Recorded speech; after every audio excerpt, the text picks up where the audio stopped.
Hello and welcome to more 2025-2026 state government and officials. For this episode, we are doing the state of North Carolina. With that said, let's hop into this. First part we're looking at is about the state itself. So, yeah. Tar Heel State is what it's known as, thus why the University of North Carolina is known as the North Carolina Tar Heels. You can see where it sits in the nation,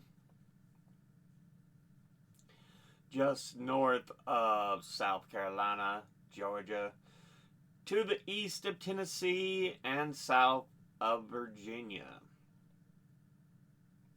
The capital city is Raleigh, and the largest city is Charlotte.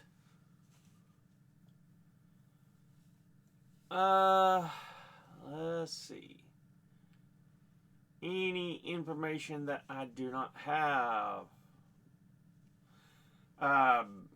Makes up the Carolina region along with South Carolina, which shortly before the Revolution actually was what the area was called. It wasn't until shortly before the Revolution that the actual split of North and South Carolina happened. For a long time, it was just Virginia, Carolina, Georgia. But there was a split shortly before the Revolution. So, in the 2020 census, it had a population of 10,439,388 people. Raleigh is the state's capital, but Charlotte, the most populous, is also one of the fastest growing cities in the United States. It has an estimation of around 2,883,370 people in 2024 in the Charlotte metropolitan area, Charlotte and the surrounding suburbs. It is the most populous metropolitan area, or it is the 21st most populous in the in the United States, as far as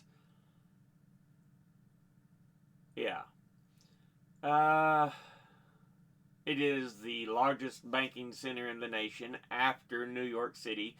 There's a lot of research or banking that goes on in Charlotte, so yeah, not surprised.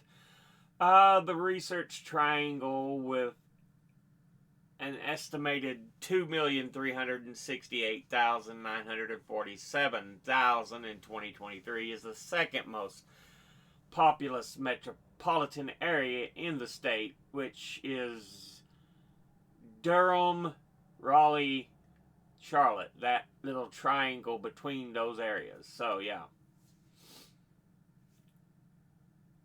Because there's a lot of research that goes on, because you've got universities and everything in the area. Raleigh, the Raleigh area is, I think, North Carolina State. Let's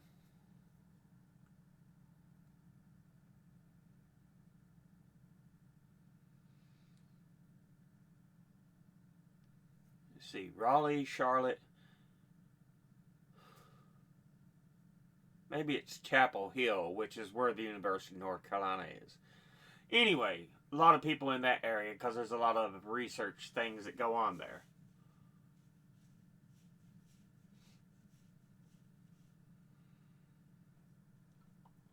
But yeah, a look at who the state of North Carolina is.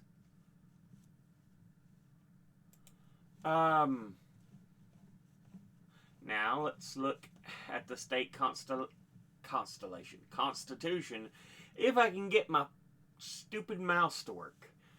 The first North Carolina Constitution was created in 1776 after the Declaration, and since the first, there have been two major revisions and several amendments. The current form of the Constitution was ratified in 1971.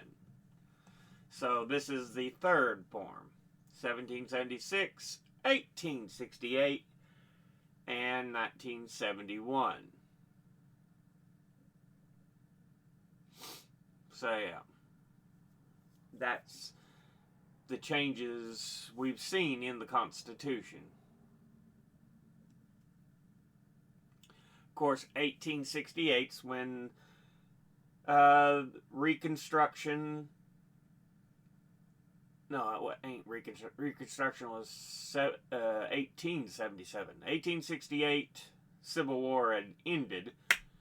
But yeah. But it's in accordance with the Reconstruction Acts that North Carolina was readmitted, so they changed their constitution for the state. And then 1971, 71 was the current, when it was changed again. But yeah.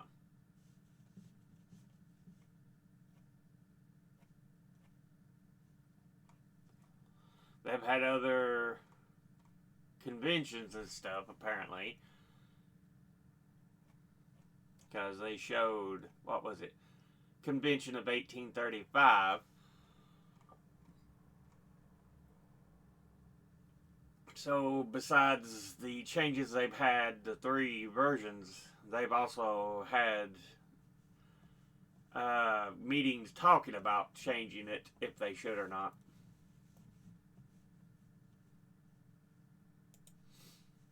But with that said, let's jump into the government of North Carolina. Has in the legislative branch is called the General Assembly, with a Senate and House of Representatives. If I can get my mouse properly to move. The executive branch, you got governor, lieutenant governor, cabinets. Yeah. And judicial branch, the judiciary, Supreme Court, Court of Appeals, and so on. But, yeah, let's start off with our executive branch. North Carolina's executive branch is governed by Article 3 of the state constitution. The first one in 1776 called for a governor and a 7-member council of state elected by the legislature. Currently, the 10-member council of state of North Carolina includes the following elected by voters. So these are elected members of the executive branch: Governor, Lieutenant Governor, Attorney General, Secretary of State, Commissioner of Agriculture, Commissioner of Insurance, Commissioner of Labor, Superintendent of Public Instruction, State Treasurer, State Auditor. And the council is still a thing. It's a collective body accorded little responsibility by the state's constitution, though some statutes grant it authority in certain cases, particularly in the acquisition of property by the state. Eminent domain, if you look at federal law. So, but yeah, they've got 10 North Carolina cabinet departments, which the North Carolina Register includes information about state agency rules, administrative rules, executive orders, and other notices, and published bi-monthly. In addition to the Cabinet and Council of State, North Carolina has 3 independent executive agencies: the Office of Administrative Hearings, the Office of the State Controller, and the State Board of Elections. With all that, let's go ahead and take a look at the state sites here talking about it. For the governor of North Carolina, we have Josh Stein. His lieutenant governor is Rachel Hunt. The attorney general is Jeff Jackson. The secretary of state, which it's got that little advertisement or alert or whatever in front of, making me move this mouse that isn't being very cooperative with me.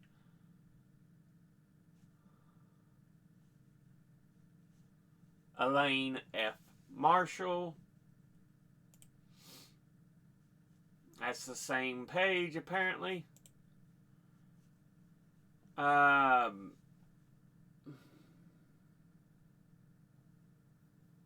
State auditor is Dave Boliek. Your superintendent of public instruction.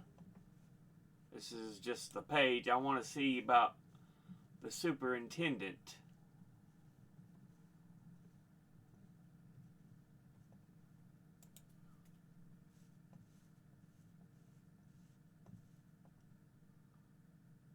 Maurice Green.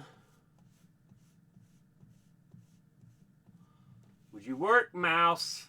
Stupid mouse. Let's see. State Treasurer is Bradford R. Briner. Commissioner or Superintendent of Agriculture and Consumer Services.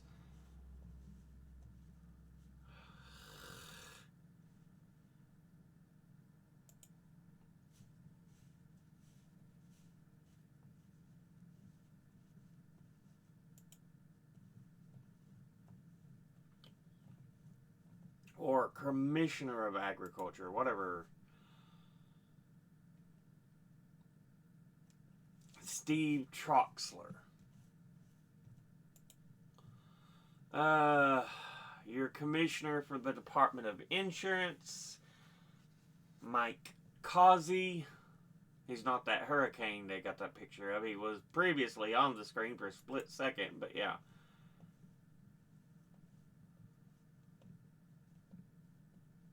I need a new mouse. I really do. Let's see. Commissioner for the Department of Labor. What is this guy's name? Luke Farley.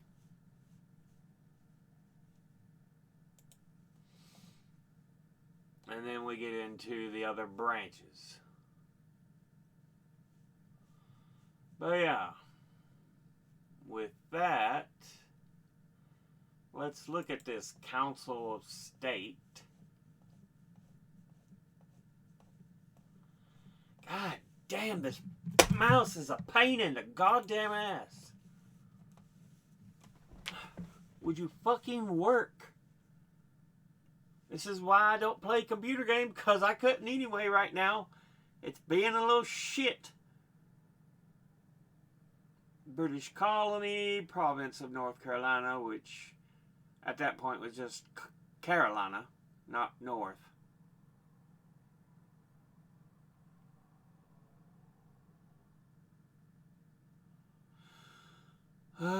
Constitutions, blah, blah, blah.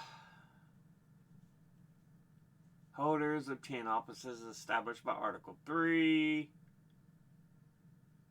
They are elected to 4-year terms, and aside from the governor and lieutenant governor, without term limits. So the governor and lieutenant governor, there's term limits for them, but the others, they can continually be reelected.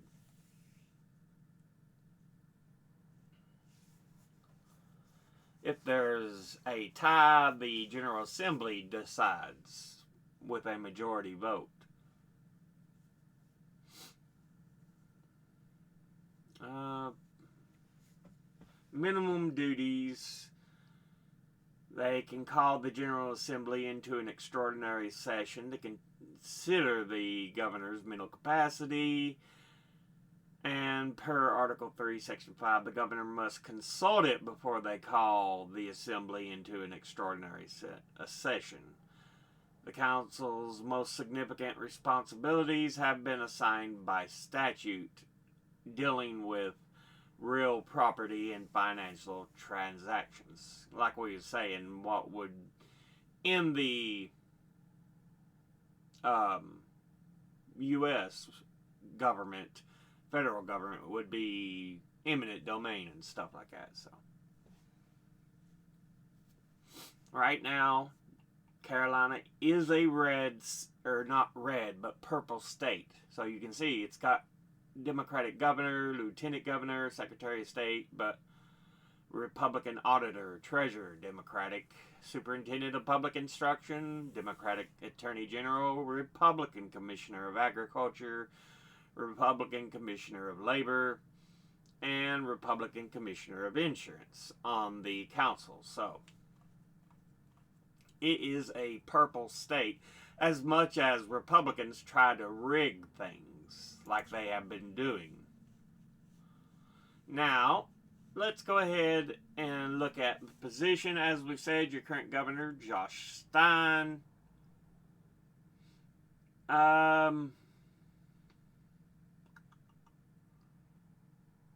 We talked about he's got term limits, 4-year terms is when he gets elected.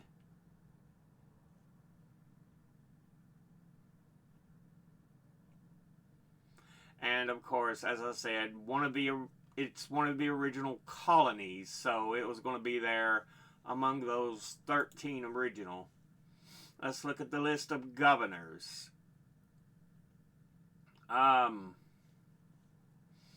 Controls the chief, is the commander-in-chief of the state's National Guard military forces.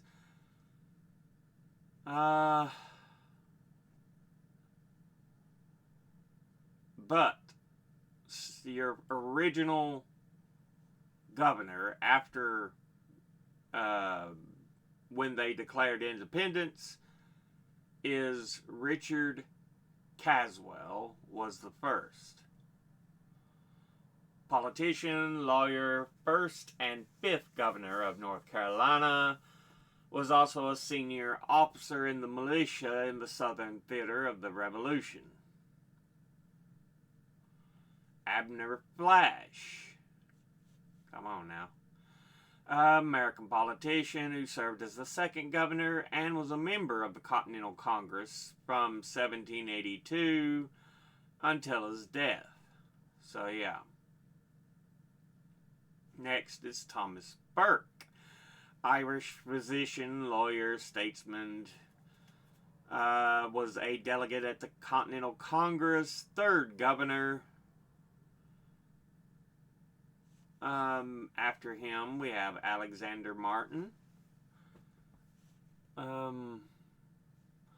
Let's see, framer of the U.S. Constitution, so he worked along with Madison in creating it.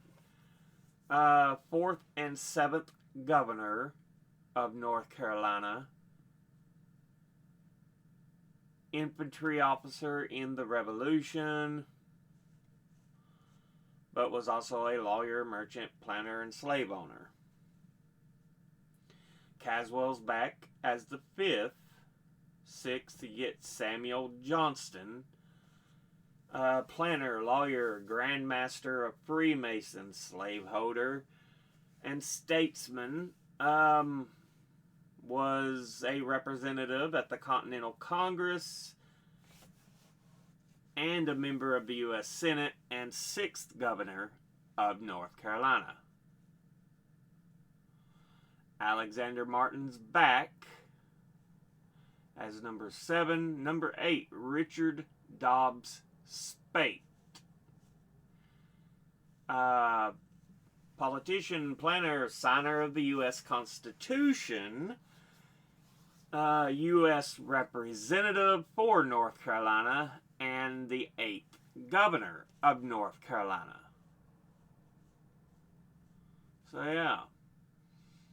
Samuel Ashe, 9th Governor, and also one of the first 3 judges of the North Carolina Superior Court.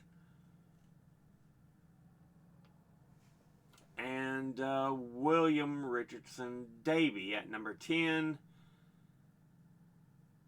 Politician, military general, 10th Governor of the state, delegate to the Constitutional Convention. Any other notable names we see in here?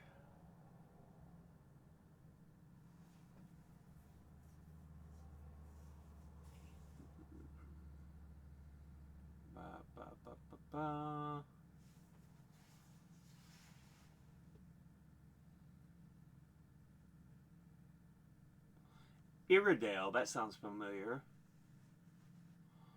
I may be thinking of another Iredell for the Supreme Court, but yeah.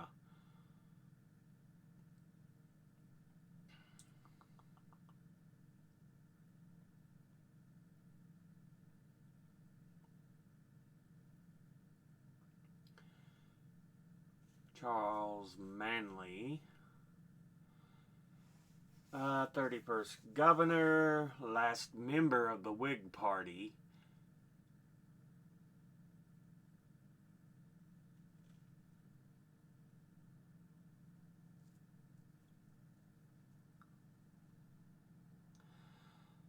There was a vacancy for about 2 weeks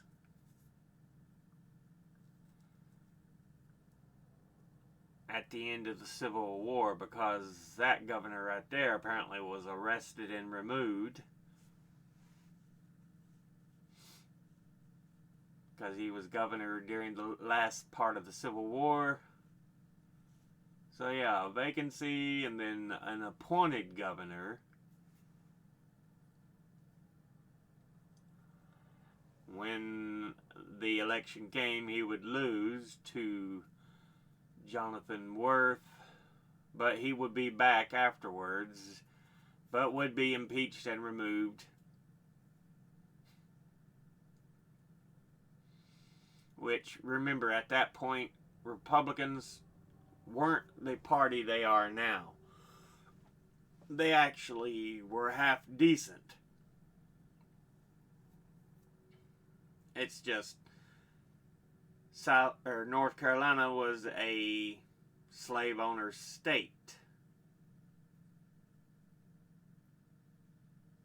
And you notice at the end of Reconstruction, they went right back to the slaveholder party at that point in time, the Democrats.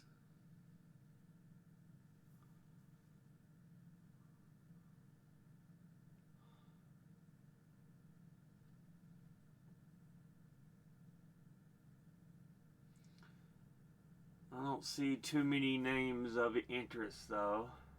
But yeah, you can see what I'm saying. They were member of the slaveholding party, but we start seeing the switchover. And it's in 73 we see a Republican get in for the first time in a long time, and then it's Democrat, Republican, Democrat, Democrat, Democrat, Republican, Democrat, Democrat. You think there's this great changeover happening, which there was in the U.S., and you start seeing Democrats or Republicans into power in North Carolina. But there was still a blue contingent in North Carolina, and it's coming back where the Republicans have been so vile and disgusting that where Democrats are the only other choice, they're coming back into vogue. So yeah. But yeah, this has been a look at the governors of North Carolina.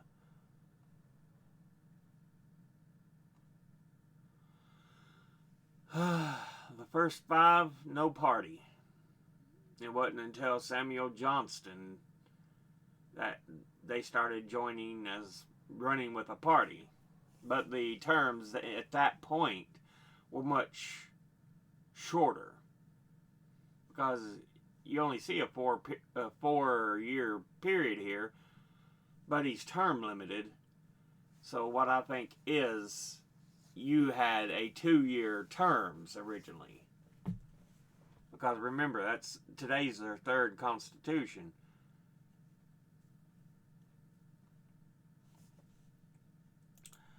But with that, let's dig into the legislative branch. Article 2 is where they get their authority. They are called the North Carolina General Assembly instead of legislature or Congress or anything like that.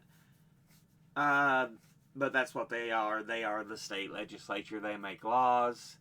Like all other states except Nebraska, they have bicameral, 2 House, a 120 member House and 50 member Senate. The lieutenant governor runs and is over the Senate, but you also have the Senate pro tempore and the House Speaker. The General Assembly has the sole power to propose amendments to the Constitution, and if they receive the support of a 3/5 of the House and Senate, it is scheduled for ratification in statewide referendum, which means the people must vote.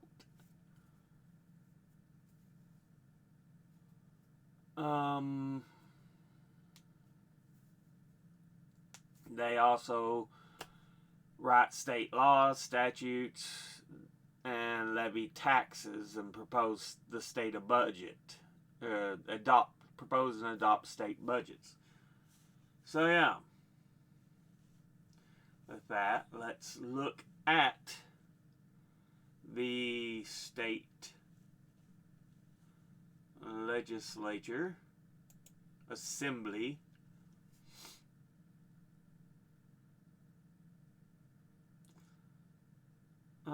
Your current Senate president is, of course, the lieutenant governor, where they stand over the Senate as the tie-breaking vote.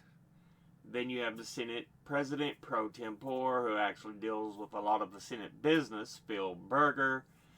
And House Speaker is Destin Hall. Notice how the Senate president pro tempore, Republican, Speaker, Republican, but the lieutenant governor, Democrat. So, again, purple state, even though a lot of these laws and stuff are managed by the Republicans.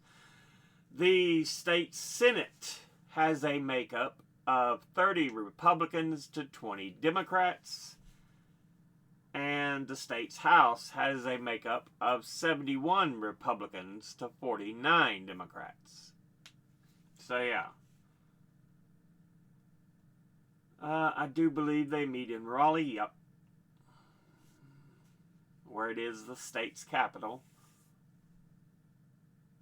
Let's see. All represent districts are elected to serve 2-year terms. So the Senate and House both serve 2-year terms each. No term limits for either chamber.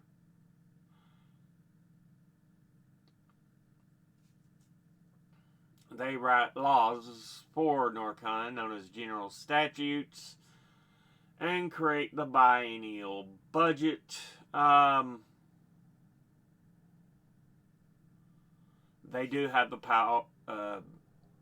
Most legislation is subject to potential veto of the governor, though such a veto can be overruled by a 3/5 majority vote by the assembly.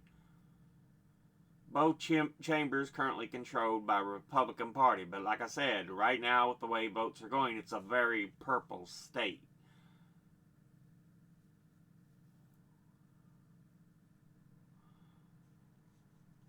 Um,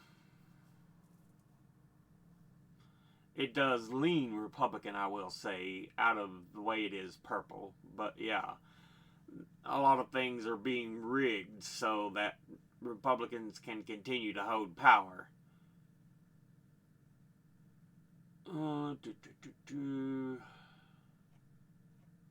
Civil War before and after. Reapportionment and changes in representation. Your first female member of the General Assembly was Lillian Exum Clement in 1921. And in the Senate, Gertrude Dills McKee in 1930.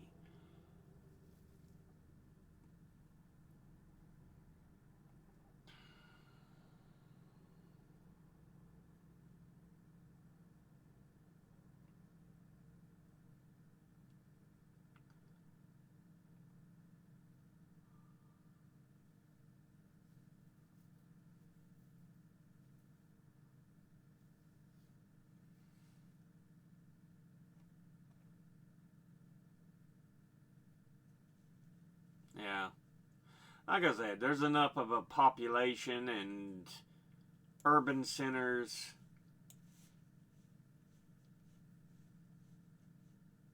and more than just white natives that live there that it's kind of a purple state. Like I said, still leans Republican, but yeah, it's not solid red. With that, let's look at the courts of North Carolina. You've got 4 courts as are listed by the Constitution: the North Carolina Supreme Court, North Carolina Court of Appeals, North Carolina Superior Courts, of which there are 48 districts, and the North Carolina District Courts, which have 41 districts.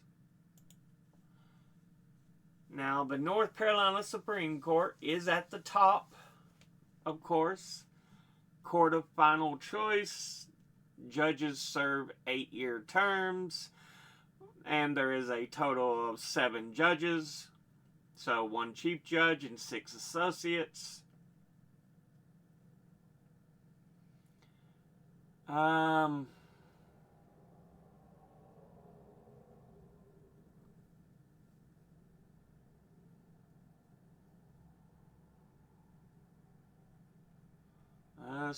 Let's see.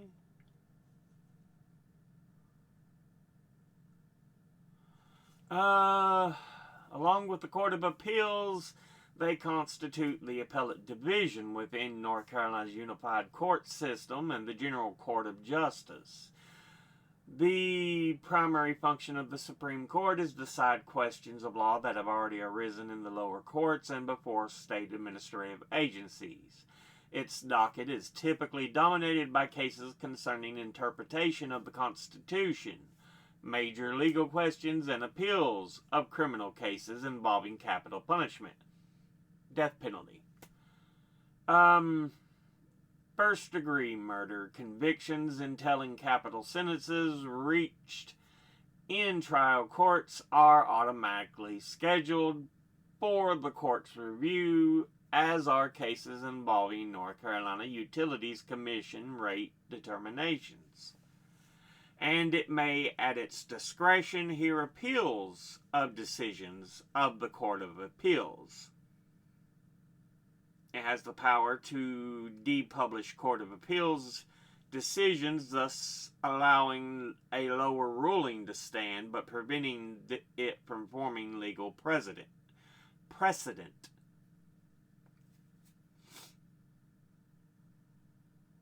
So, yeah. Your current members of the North Carolina Supreme Court: Chief Justice Paul Martin Newby, with Associate Justices Anita Earls, Phil Berger Jr., Tamara P. Behringer, Richard Dietz, Trey Allen, and Allison Riggs. But that's a look at North Carolina's Supreme Court.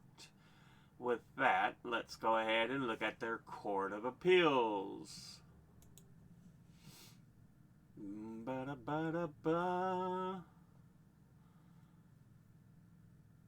They as well serve 8 years, but must retire at the age of 76. There are 15 seats, so they more than likely sit in panels.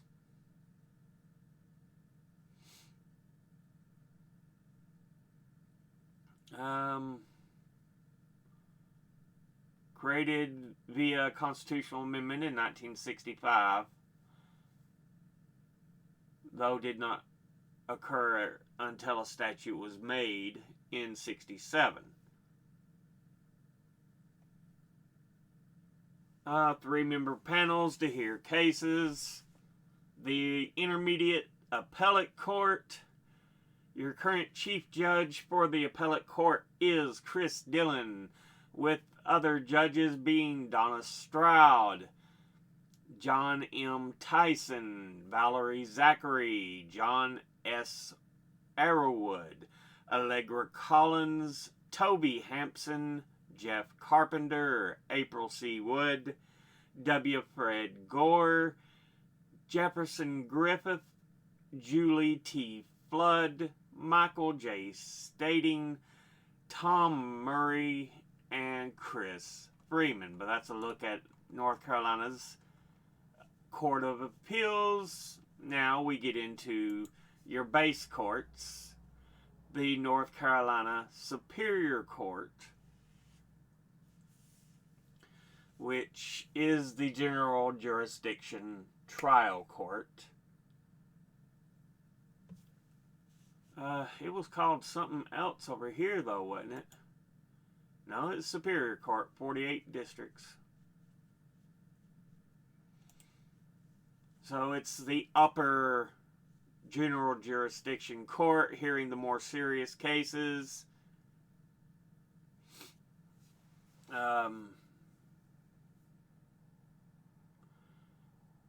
It's the trial court of general jurisdiction, criminal matters, all felony cases, and handle appeals of misdemeanors and infractions that come up from district courts. Because usually, remember, in all the courts we've seen, it's usually like district or county courts that handle the smaller amounts, misdemeanor cases and stuff. They only the serious cases go to Superior, or appeals that go up. You can happen in Superior courts. That's kind of what we're seeing here.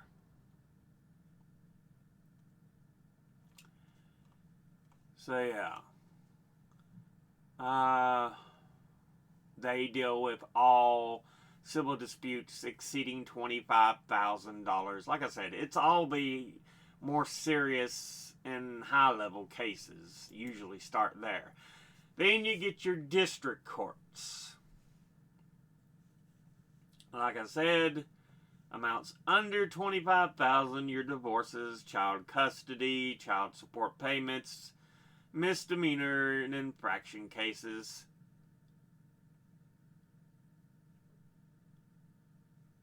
So yeah.